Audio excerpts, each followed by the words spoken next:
The key to this thing is really what you focus on and what you believe at your core.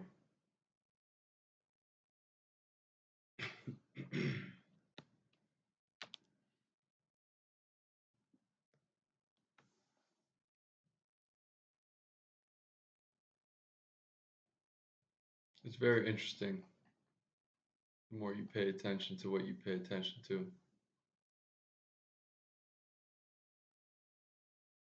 It's that the greater you, the part of you that's connected with that which we call God, the creative general principle of all and beyond. That greater you that's connected with that is also connected with this magical place. And as you pay attention to things here, it's giving you feedback and it's showing you and it's showing you and it's showing you. And that is attached to a truth of life that I have noticed, which is life begets. In any direction, with any amount of energy, any amount of desire, wherever you start to focus, you start to see more of that. And you will continue to receive those those same signs.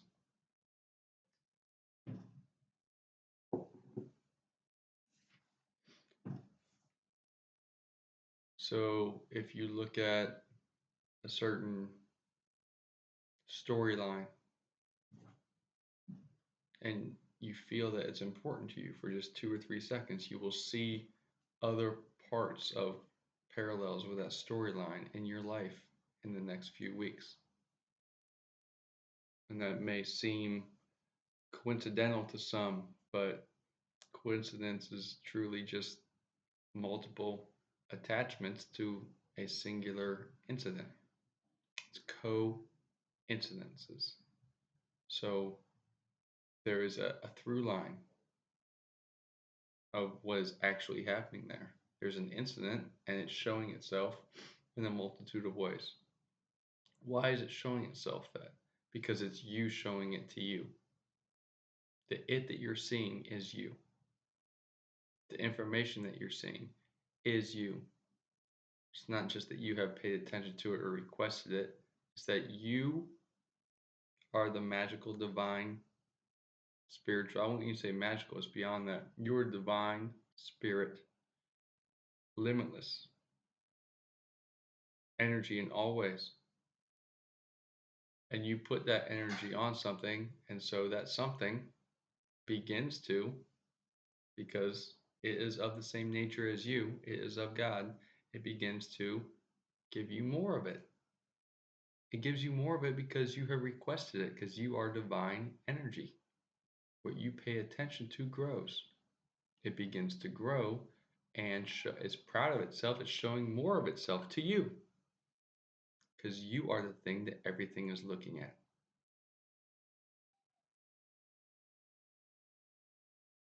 You are the thing that everything desires attention from. The same as you desire attention from God or whatever representation of that creative generative energy, that you desire that connection and that I want to hear from you, God.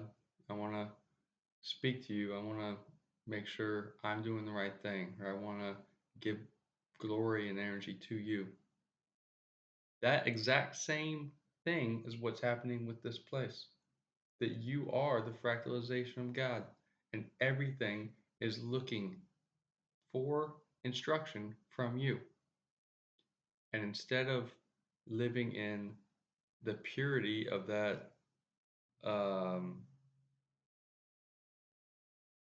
steadfastness of awareness, which is, I'm not holding anyone to that or myself. That's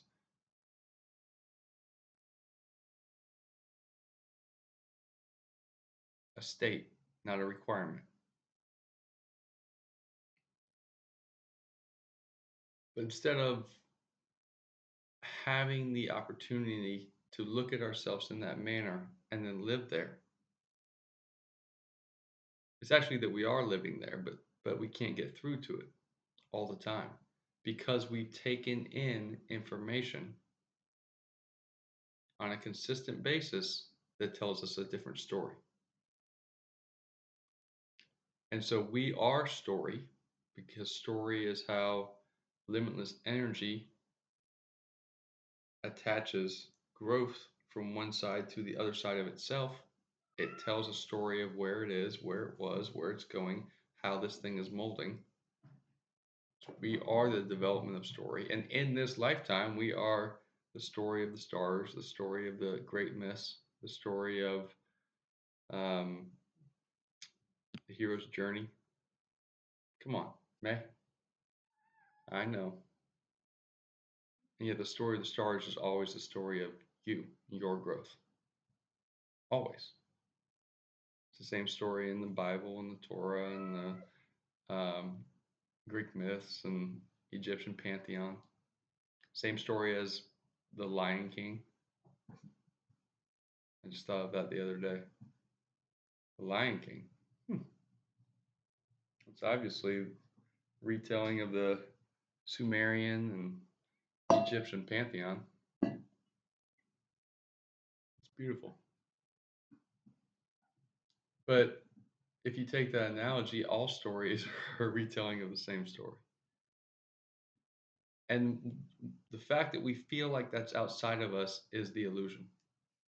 It's never that. It's that it's telling the story of us individually and as a collective. Because we are not the collective of this place when we leave our body. We have the opportunity to provide energy to it, but the collective of this place is the collective of this place, and it is in a semi-predictable transitional rhythm. It is growing through the ages. It's pretty clear. But the story of us as individuals within this experience, this place is so interesting because we have the opportunity to feel separate, feel individualized as spiritual energy still. It also takes away our memory, so we have to figure out who we are, which is a beautiful process. It seems extremely trying, and it seems like we get stuck in the character, not the author or the awareness. But that is a wonderful experience, given the opportunity to perceive it and then step away from it and be like, ah, wonderful. If you sit in the director's chair and then also sit in the awareness chair, then it gives you the opportunity and the desire to get back into the character's chair and participate in your life.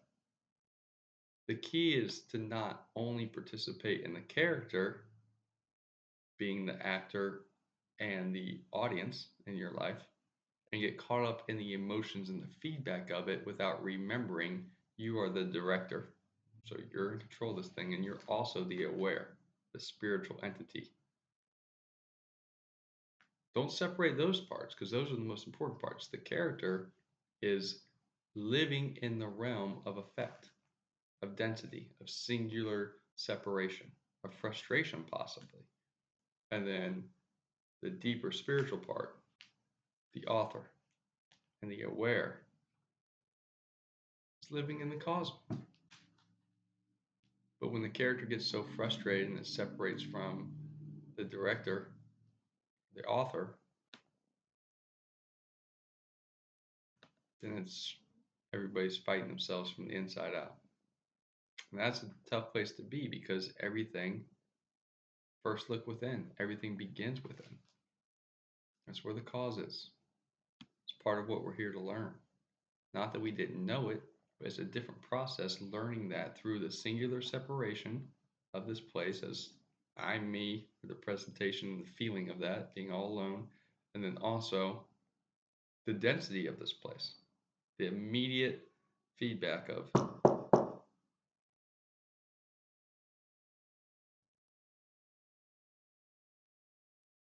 it's beautiful. It's a beautiful opportunity. There is no death, merely opportunities before.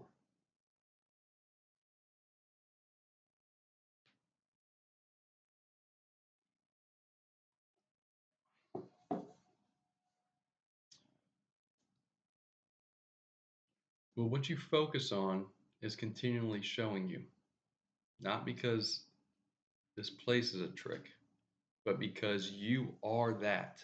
You are the it. You are the is. Think of everything around, everywhere.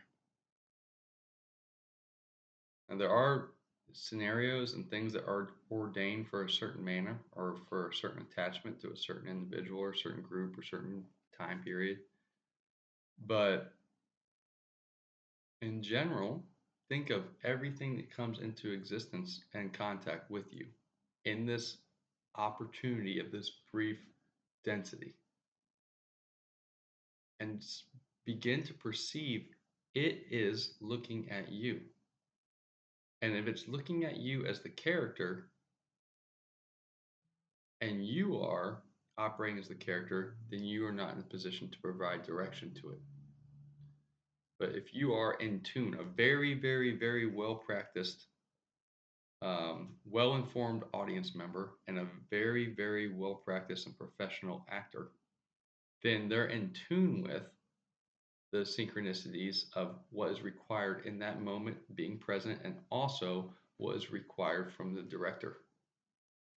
So they're seeing all the layers of how the art is actually moving and the science is moving, art and science being the pillars. Within that mechanism, if you're aware that you're the director, you're aware that you are the actor, the performer, and you're aware that you are the audience to this place, then you're also unconsciously, but it's better to pull it into a conscious layer, aware of your own awareness over here. If you are that, then you can perceive that everything is looking to give you its energy and waiting for your directive. But it's always doing it, and it's always doing it with everyone. So, what you must do is take control over the participation of your life. Once you take control over the participation of your life, then it's about implementing the continual standards within yourself to habitualize that. Mastery of subject, mastery of self. Sit in that mastery, then you choose what you want to do with it. Most choose to add that energy into a guidance of others in this place. It's pretty common. Pretty common. Nescience, foolishness, ignorance, belief, thought, knowledge, gnosis, application into wisdom, mastery of subject, mastery of self, guide, coming back and meeting everyone, including themselves, where everyone else is for the next step, because that's all we can do is really, it's not all we can do, but the most efficient application of wisdom is looking at the next step.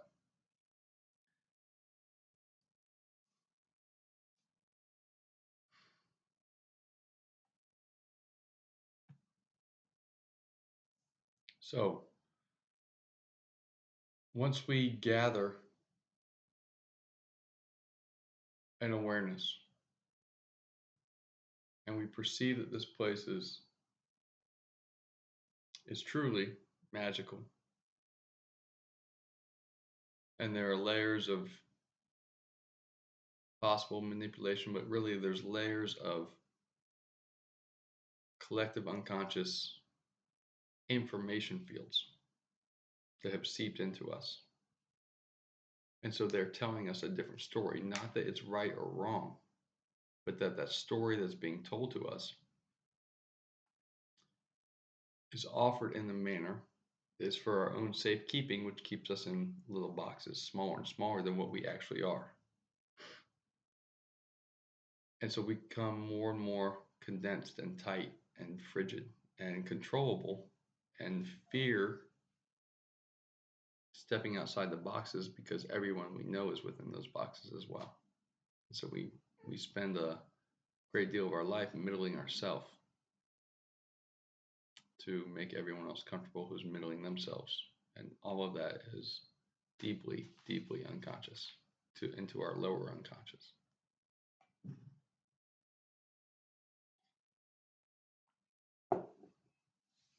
The application, the wisdom of holding the awareness of being in the audience of this life within this magical realm. And actually, all of this is within you, and you are greater than this entire experience. But to keep it simple,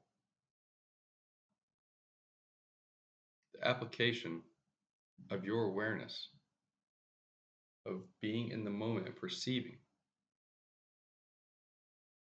as the audience, as the actor, the character moving about, as the director, giving directive, providing clarity on what you're doing, who you are, and exactly why you are creating in the manner that you are.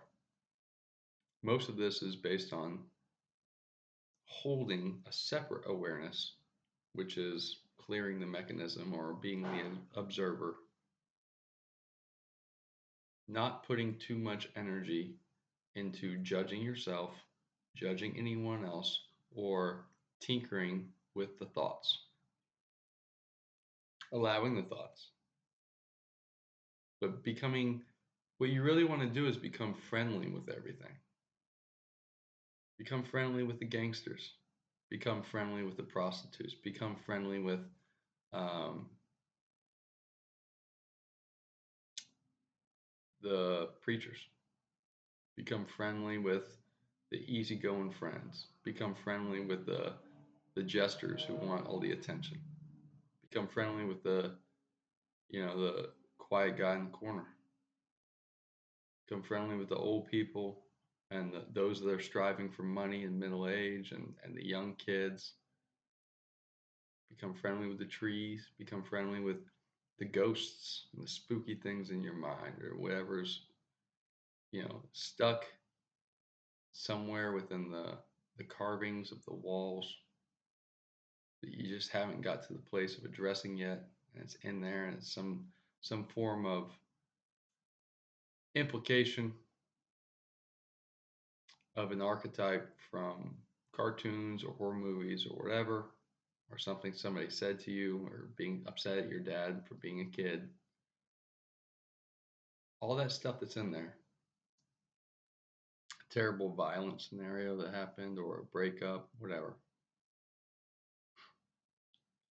If it hasn't fully been addressed and let go, you can do that now. It's easy. It's really just about reconnecting with yourself and forgiving everything, including yourself, because forgiveness is the completion of emotion. But an easier first step is just being friendly.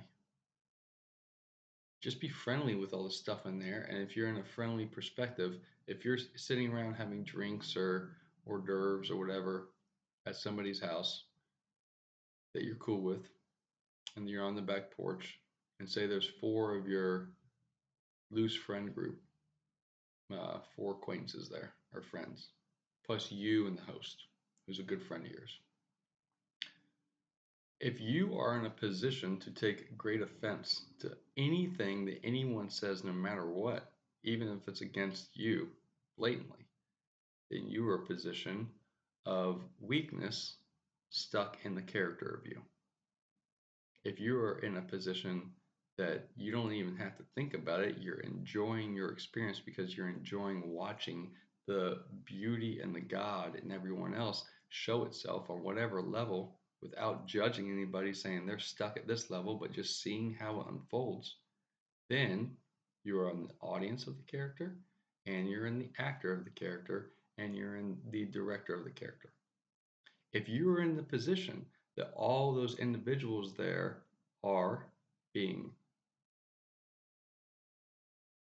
representations of themselves as divine limitless spirit, and also because of the absolute perfection of how this life maneuvers itself for our own growth benefit, that all those individuals are, when in contact with you, representing the energy that you are allowing them to be.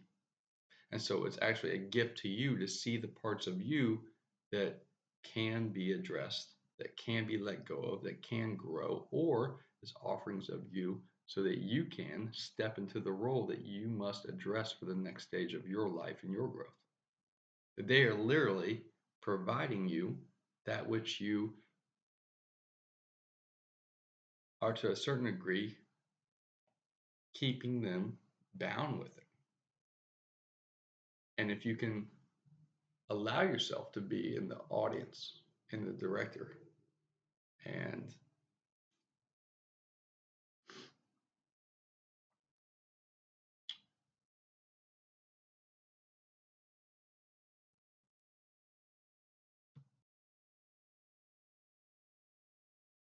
the author, and then also hold the awareness that not in an egotistical way, because ego is a term that is misused, and ego is a positive, is a beneficial scenario within ourselves for our growth here. Not in a hubris way, not in a solipsism way, but in a genuine truth. It can be no other than that I am God way, and that I am looking at God. So how would it be if God was speaking to God in the fractalization of itself in this density? God would be telling you the allegory back to yourself always, always and always. Constantly, it cannot be any other. But the reason that we almost always don't see that, and it seems way too uh, just for most people, is because they are not fully in that fourth stage of holding the awareness at the same time as being the audience and the actor or director and the author. So the author's providing the information with forethought, knowing where it's going to go. And the director and actor is very acutely providing the presentation of the information. And that also gives us the opportunity to show our own idiosyncrasies, our personality effects that we are meant to grow past. But everybody in our society, including myself, usually hold on to them. They're there. Everything is here to give us the feedback so that we can address it and grow past it. It's like we want everything else to grow except for ourselves to a certain limit. We just grow to the stage of what is accepted by those around us. And if we grow too far beyond that, then they've gotten weird. Well, I'm not talking about myself. I'm just saying, look at the growth of kids. Look at the growth of, uh, it's very similar to how we train animals. We want to grow them to the place of exactly what is, not everyone, but most of the time, exactly what is beneficial to our lifestyle. But we just stop at a certain point. Like they can sit, they can shake, they can not eat off the table, they don't run away. Good. But they learned all that in like 4 months. They have 40 months left. What else are you going to teach them? Just those things and that's it? Just don't run away. They have so much more learning to do. But if they continue to learn at that escalated rate, they're going to be such an anomaly that most will eventually consider it to be odd. And all of us don't want to be odd. So there's something inside us that says, don't push too hard. Keep it cool. Keep it in the middle. The middle path is the proper path, always. However, in society, we tend to overlay what we're pretending is the middle path of balance and actually what is comfort and the desire to not be ostracized.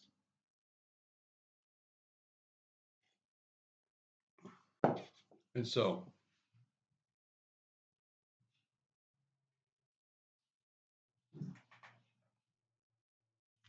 if you pay attention to what you're paying attention to, and what you pay attention to grows, and these synchronicities of life appear. Life begets, You start working out, you start running, life will just give you more of that, and you will keep going until you make the definitive desire uh, and decision to, I'm going to change that. And that's almost always unconscious. And that's why you have to self-conscious beat into your unconscious to then create habitual forms. To get into the lower unconscious, which is our deep, deep, deep programming, you must go, I say must, in my opinion, I must go into the superconscious to then alleviate and address and let go and reprogram the lower unconscious. Below that is the subconscious, which is the womb. This is how it came to me, so this is how I say it. It's not from Carl Jung or anyone else. Below is the subconscious, which is the womb, which is holding all of the directives that we are seeping through. In that manner, the subconscious pushes out our projected and expected divine energy into the directive of this place, and this place shows it back to us. That's how these synchronicities, these events continue to show up in different ways. It's not that you happen to see something about Star Wars and then became interested in this one little piece and then did a little research on that and figured out that this is the name of the lightsaber that one character had, and then 3 weeks later somebody else walks up to you and starts giving you a conversation and tends to actually say that exact word that you've never heard before until you researched it. And that is coming from them. It's not coming from them. It's you to you. It's always you to you. People who see a bunch of, alignment, one day they're not paying attention to anything about numbers at all. And the next day they're like, I see 222 and 1111 like 10 times a day. And then they get to the place where I see 1111 and 333 and 777 literally only. I don't see any other numbers but only that. That's not this world talking to you. It's you talking to you. It's always that. This is my synopsis of why this world is built in this way and why these synchronicities and these coincidences occur in this manner, and why all the mythologies are offered in the way that they are, the pantheons, the similarities, the original apocrypha and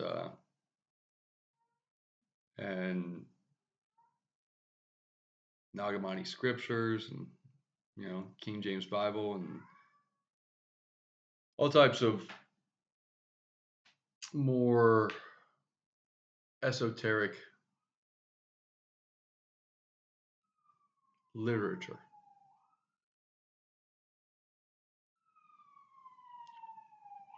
It is a telling that there's struggle in this place. And there's a struggle within you, within this place. Whether it has come from something that is a spiritual struggle of you, which I don't know, so I can't say,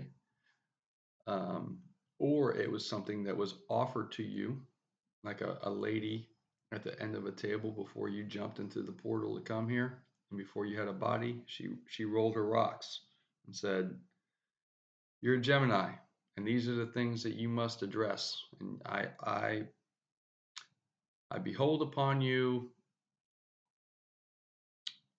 a lack of self-awareness and a fear of not having enough." And then you're like, "What is that?" And then she says, "It'll be okay, child, but you won't know about it for 44 years. And eventually, your south node will flip into your north node and you'll have a midlife crisis. And then, oh, these are the things I must address. But it's so slippery. How do I address them? How did I not know about this my whole life? What is going on? Where am I? Am I waking up? What the fuck?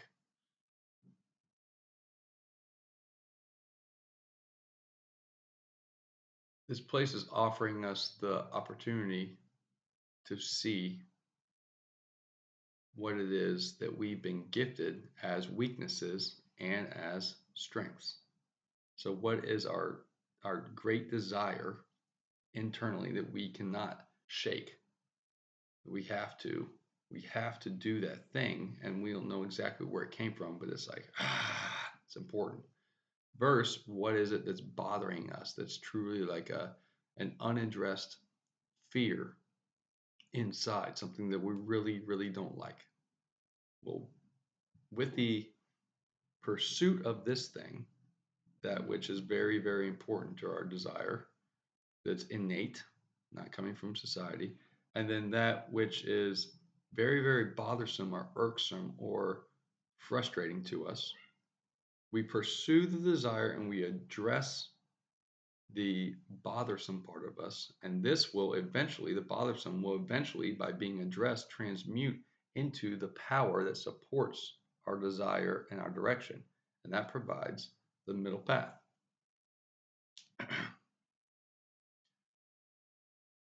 So, get back to the point, what I really think this place is about is addressing the fears within our mind boxes to the point, get good enough at that, to the point in which we expand our belief structures. Expanding our belief structure that there is not a requirement that anything is how life must be. The requirement is to see the real me, and then to continue to see the potential for a more expanded real me. Everything begins within. Prima vultus interiorum, first look within. And then continue to build that habit of looking within, even in strife.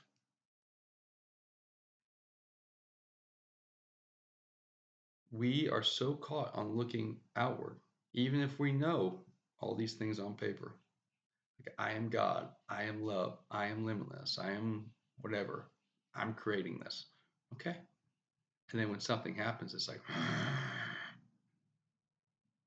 well, that is happening here based on the reaction to out here.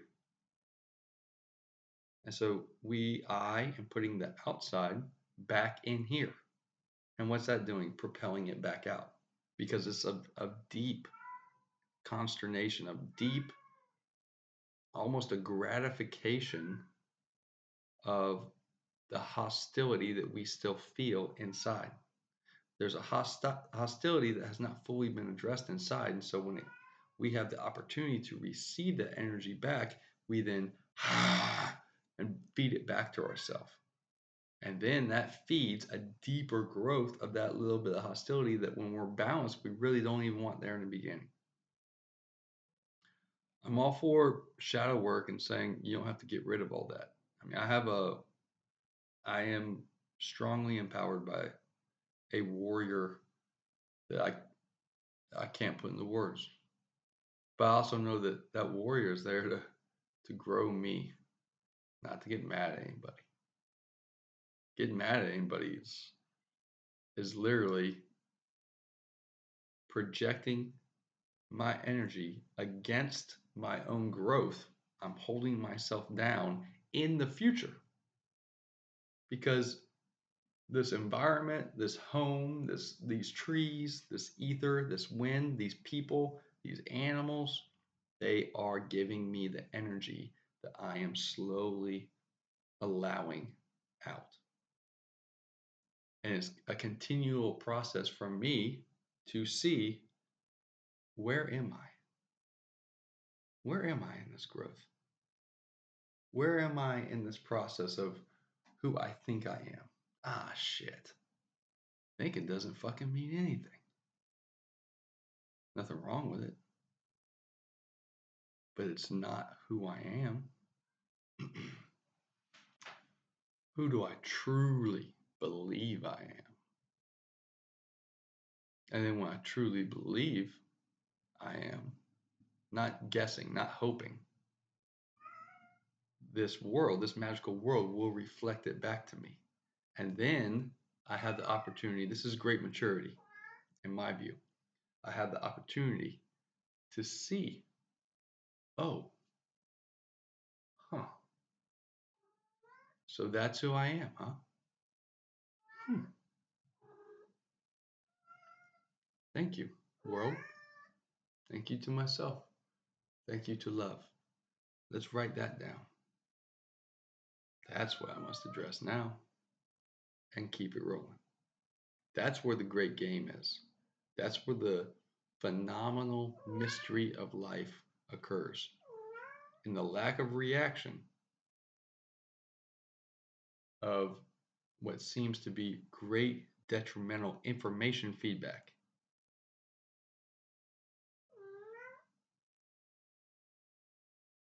When there's this feedback of information that is unenjoyable to us, and we feel like we've been given the best we can, and we have this information, and we know who we are. Well, do you think it? Do you feel it? Do you know it, or do you believe it? Because knowing is basically knowledge, and knowledge is a step before gnosis, and gnosis is a step before mastery.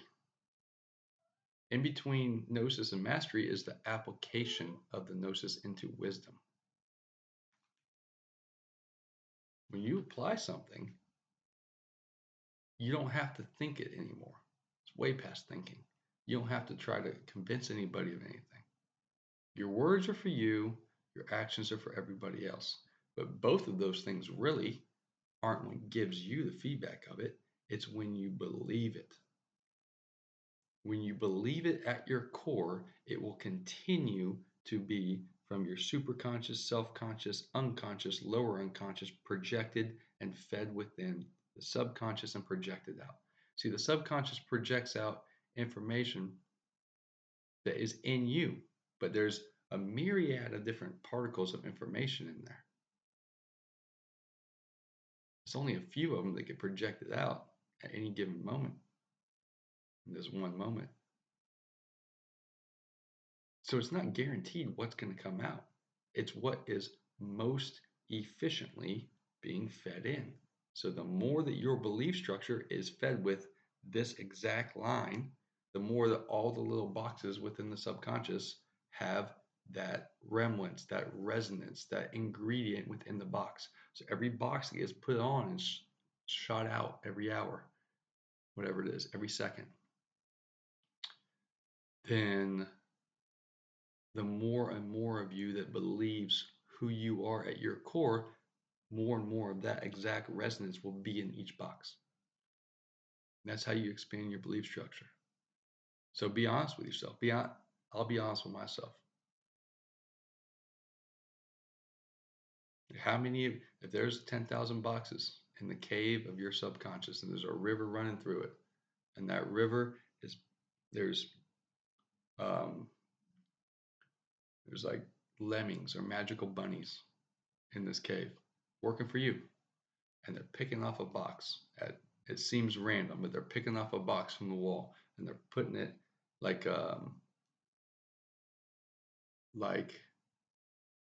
the cradle that floated down the river, that many analogies, many allegories have presented of the baby floating down the river and I believe it's the Milky Way and the stars, but the allegory of Moses floating down the reeds in Egypt.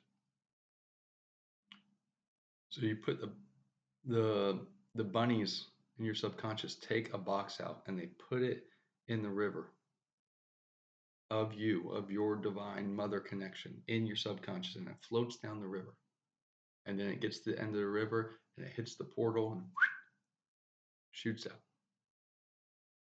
Same way that you shot into this place, it shoots out into this place.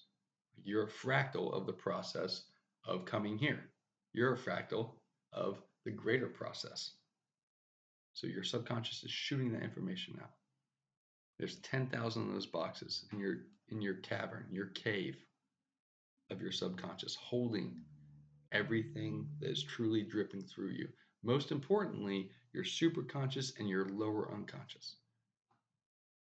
How much of the core of you, how much of the core of me is who I truly know myself to be when I'm not in a place of being tested and frustrated,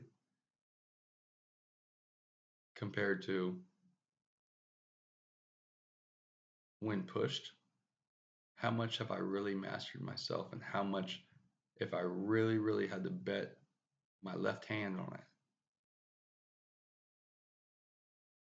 how much of those things that I do not desire to be there will still be there? How much of it is still in the deep belief structure of who I am?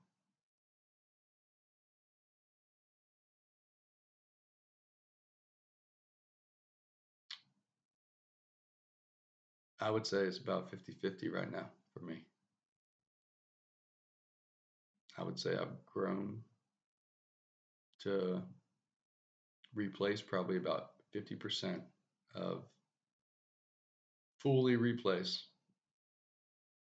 about half of the limiting or frustrative qualities that I've been offered as guides in this life. So that means that there's a bunch of other space within those boxes, and not any of the boxes are going to be 100% full of your limiting beliefs. You have many other beliefs besides limiting beliefs. You have, uh, you know, beliefs about how wonderful you are and how much you love everyone and what God is, and how great your cat is, or you like apples. Like those aren't things that are hard for you to believe. The real difficult stuff is the most important stuff that must be addressed, because then you are free.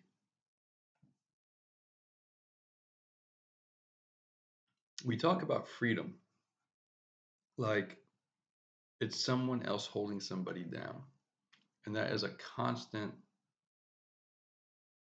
offering or mechanism from news sources or from propaganda places or repetition of fear information within a social order or a collective unconscious order. But we also find it greatly in our churches or in our synagogues or in our alternative history or alternative news, whatever it is that we're into. Excuse me.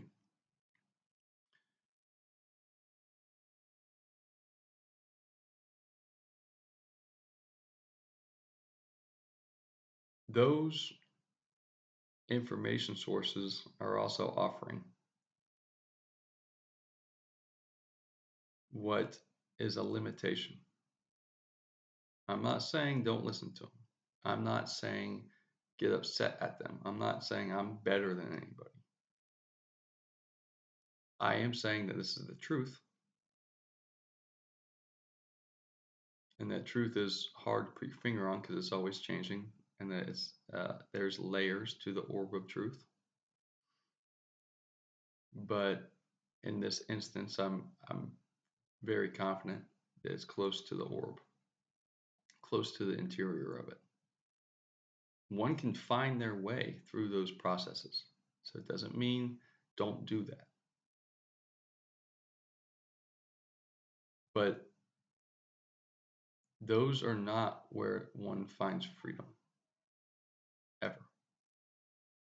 Eventually, one lets go of any structure, or one agrees with a certain structure and then finds surrender within themselves to overcome the tightness of the structure. But regardless, there must be a letting go of inside. Freedom is interior, always.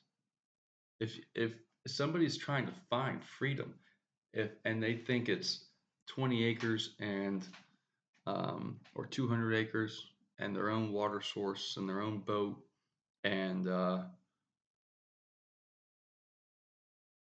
you know, their own meat or their own news network or just have enough money so that nobody can tell them anything. You know, fuck you, money. Whatever freedom is, all of what it doesn't matter. Enough influence. You know, when I make it, I'll be free. Whatever.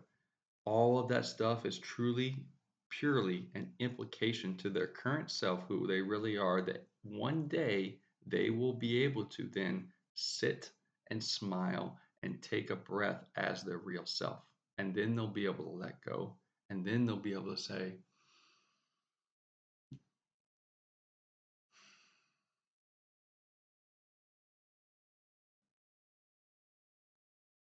I am free.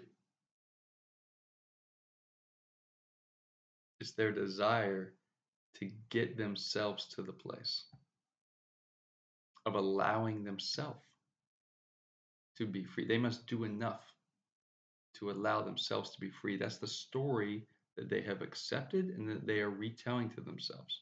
So that is part of their core belief structure. And if you believe it, you will perceive it.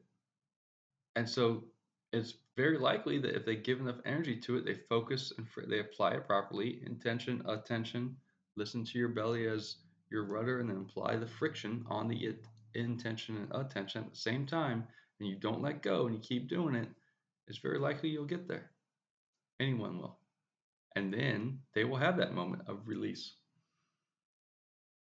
And they'll be able to tell everybody, I told you so. But they won't probably get to the place right away of realizing that was only a story that they made up and they're living that story now just as everyone else is. We're living within the story that we told for ourselves. And that seems frustrating because most of our story is what we've taken in from those that were older than us, or the authority on the screen, or that which is within books or older stories, and we put them all together and said this is the mechanism, this is how to be, and it's a repeating theme which shows itself in the things of our life and is proven back to us consistently over and over again. This is the proper story. It works. Look, this is my life. I know what I'm talking about. That's based on the fact that if you believe it, you will perceive it. So the individual who's not realizing they're waiting to take that breath and begin to be their real selves in freedom after they accomplish these things of being able to be in charge of their own land or pretend like they are.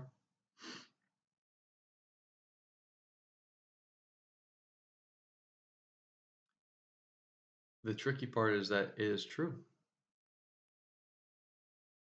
It's not the core of truth, but in the ray and the angle of the ray of light coming from the orb of truth that they are focused on, how far away they are from it because they're focused acutely on their thing. They're not looking at just purely I'm desiring truth, which is expanding.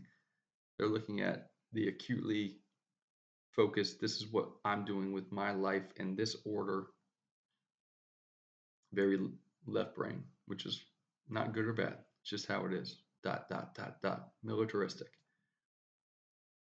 When they get there, they will have that moment of truth for them. And all along the way, they will have the moment of truth. And they will tell everybody behind them, this is how you do it. And it is true for them. But it's only operating that way based on the belief structure that they have unconsciously put together as an assorted map and then solidified. They put lacquer or acrylic on top of it. It's the table, the storyboard, and the table that they live at every day in their unconscious. And they took it down the stairs into their lower unconscious and set it in their basement and said, This doesn't move. This is my belief structure. And they didn't even know that they did that.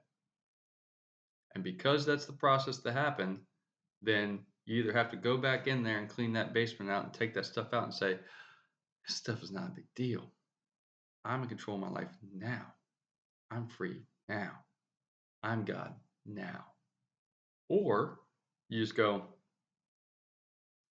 yeah, maybe I unconsciously did that, but that's what I'm rolling with right now, and I'll get there anyway. So, what's the difference? There's a lot of ways to get to the end. The end can be now. Always. Always. And then if you get to the end of now, you have the opportunity to expand your belief structure. And that never ends. Over and over and over again. And that's how you find yourself and then grow and find yourself and grow. But not everybody has to do it that way. There is a difference in true freedom of who you already are and freedom that comes at the end of a story based on what everyone else has told you.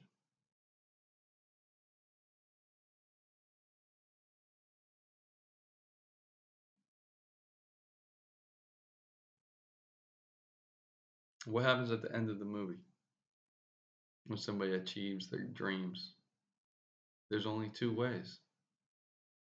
It's either they die and pass on their lineage and pass on their wisdom, or the movie just stops and you never know because they have to go back and wake up the next day and be an application of the wisdom of themselves and receive the feedback from what it is they're focusing on continually, forever.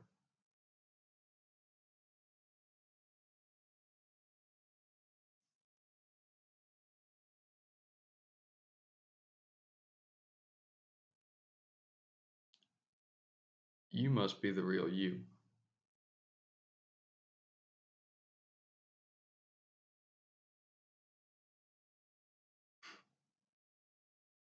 Scary.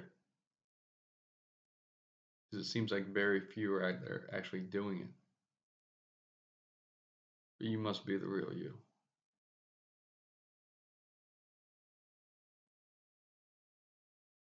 There's a lot of mechanisms within the mind that aren't really fair because of the information that's been provided in the oddities of the Western world's programming. However, there are much more mechanisms of the mind that are impervious and much stronger and perfect in a way that overcomes any type of outside programming. It's about the story we tell.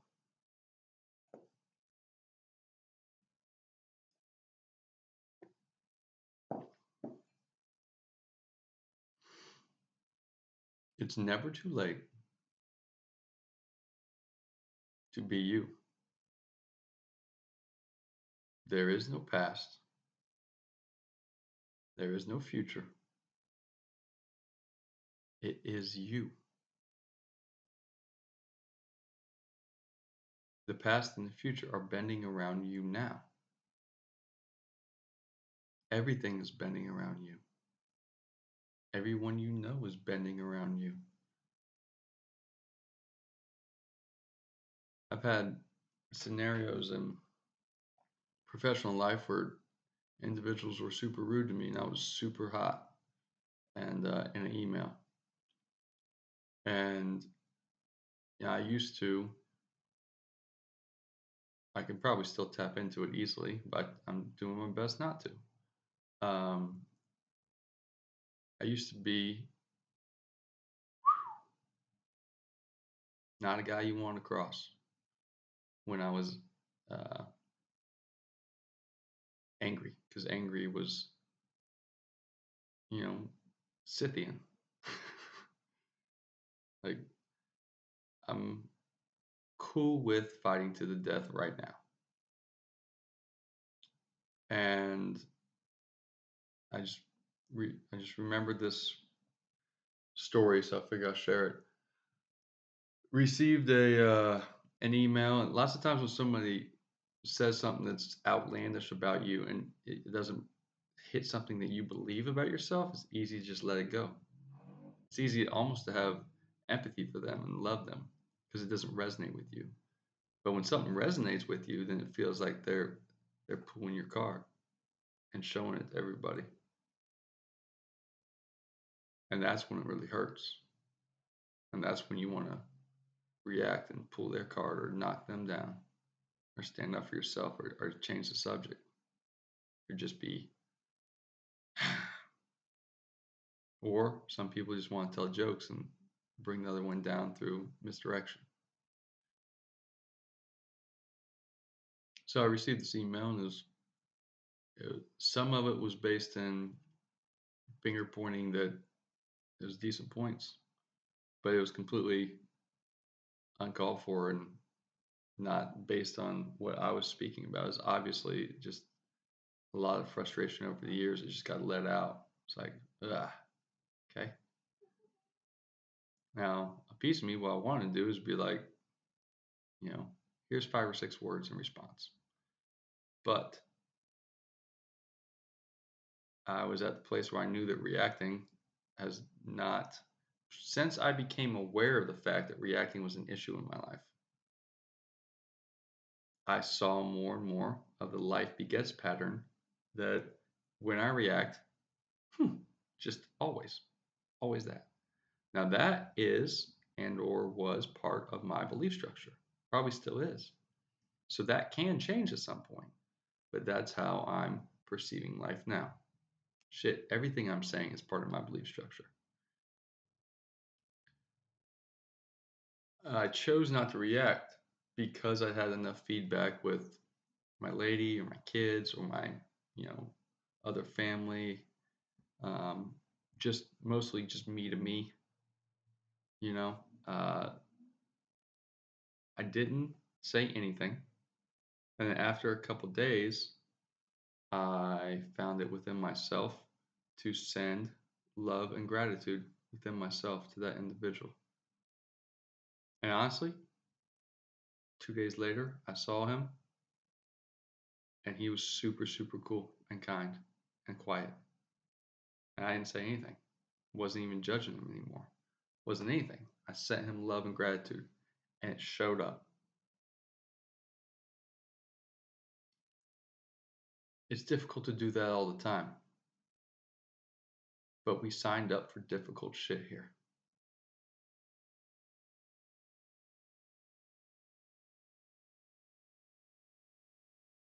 That's where the answer is. The answer is in not reacting. The answer is in paying attention to what we pay attention to on the outward, on the superconscious, on the self-conscious, on the unconscious, on the lower unconscious, and then providing the mechanism of our awareness into what we desire into our subconscious.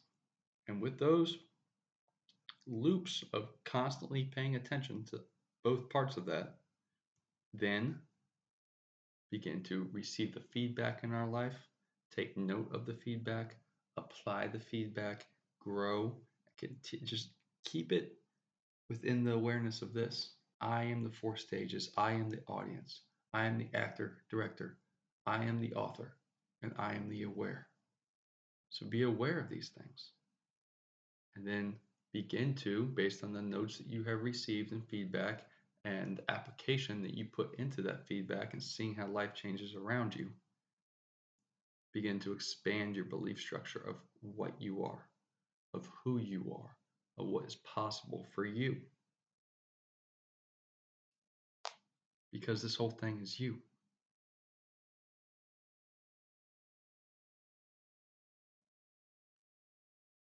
Another, well, I'll save that till later.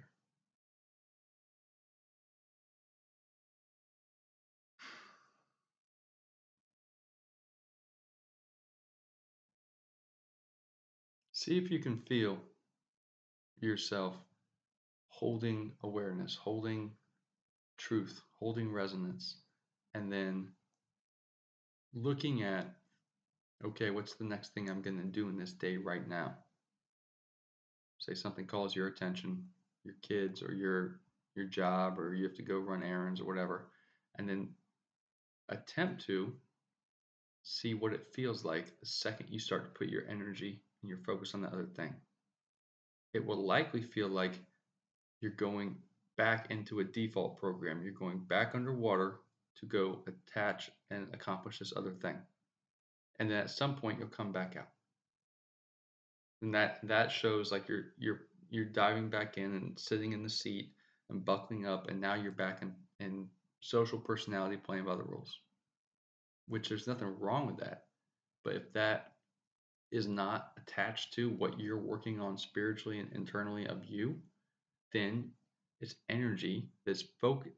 While you're that character, you're putting energy on focusing on things that are not what you're attempting to focus on here.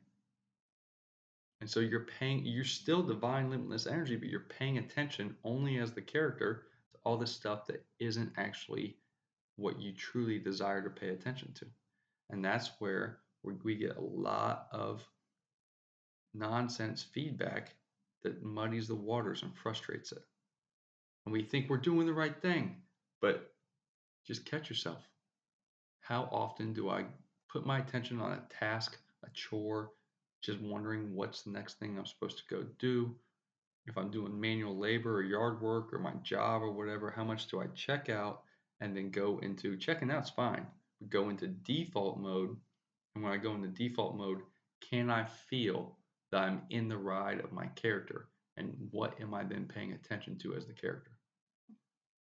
Because what you pay attention to as a character is still popping up as part of what you're paying attention to, part of what you're growing in your life, and part of what eventually makes its way through your unconscious into your subconscious. It doesn't mean it's a terrible thing that you have looked at something awful on the internet, or that you've thought of something that you really truly do not desire or want. That's not it. It's the theme that you're absorbing, because everything is story. The theme that you're absorbing from what it is that you're unconsciously paying attention to when you're your character or when you're completely with it. That theme is then attaching itself to something inside you that's very closely attached to the feelings of what you allow yourself to be. And if that is limited, it's going to be frustrating, very frustrating when you attempt to then focus on, I am limitless and I'm creating this. Because you're taking in information that you're unconsciously agreeing with that's telling you that you are limited. And so you're saying, yes, this information is for me. Just because you are divine limitless energy and you're paying attention to it, you're giving it an allowance because you are the king, you are the queen. It's in your kingdom and you're giving it your awareness.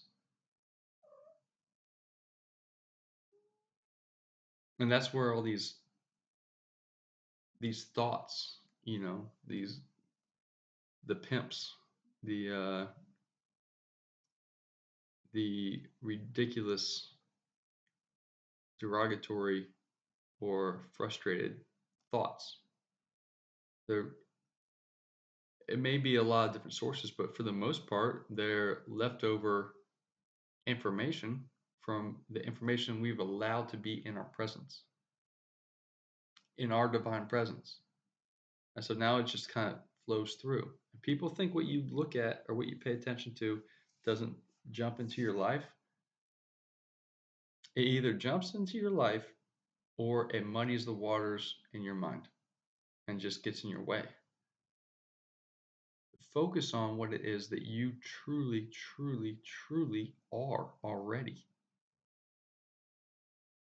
And that is found here in your heart. Start with your heart. Put the intention of your heart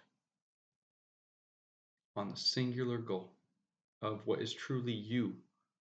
And your essence is to alleviate yourself of everything else that is not that singular goal of the intention of your heart. Put the attention of your mind on living as internally the intention of your heart. Then that's taking up most of you right there. You don't have to worry or think about all this other stuff that might be in there. What you'll eventually eradicate most of that stuff just by continually to focus intention, heart, attention, mind on that singular heart started goal that is already you. Listen to your belly while you hold that intention and attention. It will tell you when to pivot. Don't focus on your belly. Just allow yourself to listen to it. And then hold the intention, hold the attention, and focus with, or put friction with your body on your focus. And act on it immediately with courage. And don't stop. That's it. The more you do that, the more there isn't availability, or there's less availability for information to come in. And there will be information that comes in that tests you, but remember that's you. Because you're not going to be able to receive the value of your own growth, just as spirit requires story to perceive itself and its own growth. You won't be able to perceive the value of your own growth through this process or whatever process you choose without having divine ordained magical tests come into your life so that you can watch yourself as the aware be the character and the actor and the author overcoming them. You're doing it. It's you.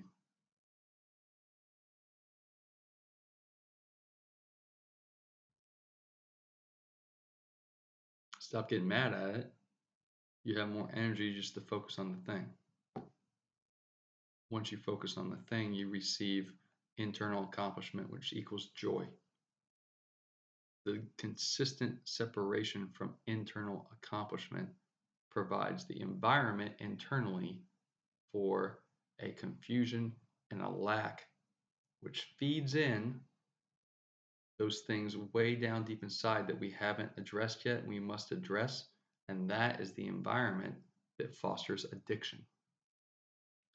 And that may seem like a drug addict, yeah, but I think somebody who's looking at porn all day, or, and this isn't judgment, it's like everybody has that in them. It's just have we accidentally lean into it or not. Nobody starts off and says, I want to be an addict because I don't want joy in my life. It's like most people that, a lot of people that are addicts in certain ways are like, well, I had a pretty good life. I was doing good in work. That doesn't mean shit. Were you feeling internal accomplishment or not? Or were you going along with the paces and just laughing at the jokes that were social graces?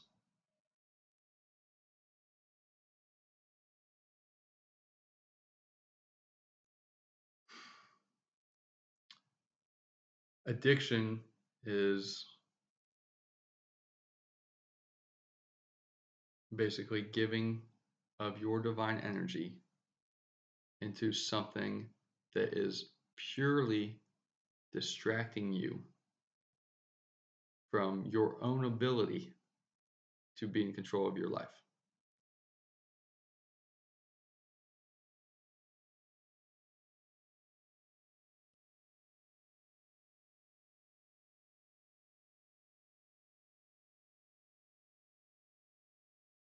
Guilt associated with that is really the killer, because it seems like it's too hard and too far to dig your way out of, but it's not true. You know, the more guilt that is there, the probably the deeper the level of hitting bottom is, deep down in the tar pit. Where you came from is so far away. The mountain you have to climb is so far away. You're just down the bottom by yourself. Not you, anybody. You know, me, everybody that is in that place. But the truth is, there's only one step left, and that's complete surrender and just realizing that nothing is fucked.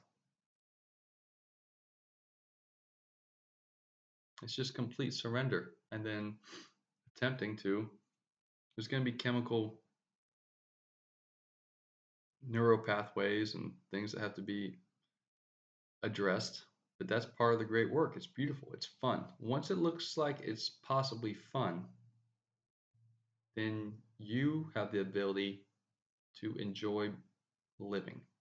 Once you enjoy living, then you have the energy to apply the principles of growth.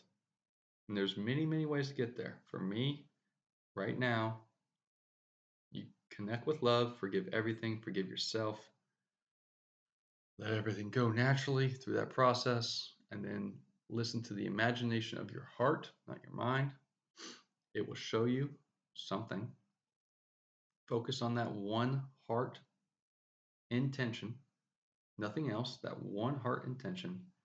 Put the attention of your mind on that one heart intention. Hold it. Don't let go. Listen to your belly and act on it with your body. Same time. And do it for a day, a minute, probably a couple months. And don't stop. And you will be a different individual at the end of it. And what you see is being at the bottom of the tar pits seemed like it was the worst thing ever, but really all you needed is a direction to figure out which way to start walking. And then once you started to make purposeful movements, you started to actually feel good about yourself, even though nobody else could see it. And then once you started to make purposeful movements and you could see a path of tar that was cut in this huge tar pit behind you because you're walking straight and strong, then you start to become more empowered. You get to the bottom of the mountain. Most people be at the bottom of the mountain and feel like this is fucking terrible, but you're at the bottom of the mountain. You feel that first step going up because you've been going down for years. It feels wonderful to go up. That's what the human body is made for, not going down, going up. And so you're not discouraged that you're at the bottom of a mountain. You're in glee. You're like, yes, because the smallest internal accomplishment is all that was required to release the hidden joy within you. And that was just getting the fuck out of the tar pit. But you can't just sit there and go, I'm getting out of this tar pit. You have to have a reason, to have a directive, to fulfill your purpose. Step 1, purpose. Find your purpose, honor your gifts, follow your bliss. Step 1, purpose. Step 20, purpose. 2000, purpose is always going to come from here. Always. Always. There's other information in life that came into here. Okay? This thing needs to be number 2. It's really good at being number 2. It's terrible at being number 1. Don't let the belly be in reaction and be number 1. That's going to cause consistent fight and flight, which is fear. Heart's number 1. Start with the heart. Listen. Breathe.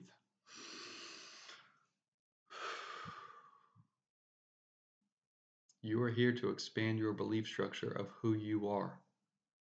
And then carry that energy on. You are limitless.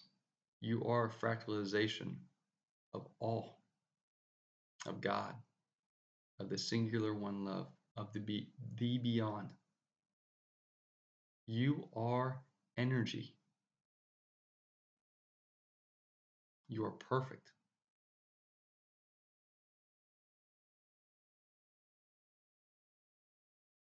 I love you. Prima Voltus Interior.